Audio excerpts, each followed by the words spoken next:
This channel does not promote any violent, harmful, or illegal activities. All content provided by this channel is meant for an educational purpose only. Top quality और consistent performance के लिए सिर्फ silver pump नाम याद रखना। শুরুতেই যে খবর আপনাদের দেব, রাজধানী দিল্লিতে আইএসআই এর জঙ্গি হামলার ছক, ষড়যন্ত্রের পর্দাফাঁস, গ্রেপ্তার দুজন। এই মুহূর্তের বড় খবর, দিল্লিতে জঙ্গি হামলার ছক কি সেই তথ্যই সামনে আসছে।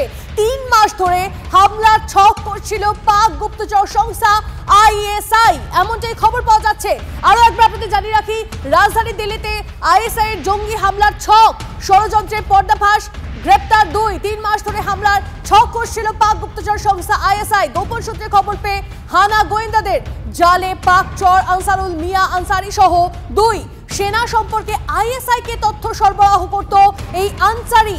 নেপাল হয়ে দিল্লিতে আসে আনসারি, দিল্লিতে চর পাঠাচ্ছে আইএসআই। জানুয়ারিতে খবর পায় গোয়েন্দারা। ফেব্রুয়ারিতে গ্রেপ্তার হওয়া এক পাক চর, তাকে জেরা করেই দিল্লিতে হামলার ষড়যন্ত্রের কথা জানতে পারে গোয়েন্দারা।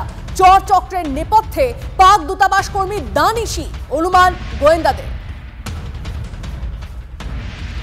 আরো একবার আপনাদের জানিয়ে রাখি, দিল্লিতে জঙ্গি হামলার ছক, এই মুহূর্তের বড় খবর। আইএসআই এর জঙ্গি হামলার ছক, ষড়যন্ত্রের পর্দাফাঁস, গ্রেপ্তার 2। 3 মাস ধরে হামলার ছক করছিল পাক গুপ্তচর সংস্থা আইএসআই। সায়ন্ত আমাদের প্রতিনিধি আমাদের সঙ্গে রয়েছেন সরাসরি, সায়ন্তর সঙ্গে কথা বলবো। সায়ন্ত, 3 মাস ধরে হামলার ছক করছিল পাক গুপ্তচর সংস্থা আইএসআই, এর নেপথ্যেও কি সেই দানিশ? একদমই, দেখো পাক দূতাবাস যে এই যাবতীয় এই পাক জঙ্গিদের ট্রেনিং দেওয়ার সেন্টার এবং অন্যান্য যে কাজগুলো হচ্ছে পাক গুপ্তচরদের তরফে পাক দূতাবাসের মাধ্যমে যে হচ্ছে, সেটা কিন্তু ইতিমধ্যেই জ্যোতিরানী মালহোত্রা গ্রেপ্তার হওয়ার পর কিন্তু গোটা বিষয়টি পরিষ্কার হয়ে গিয়েছে।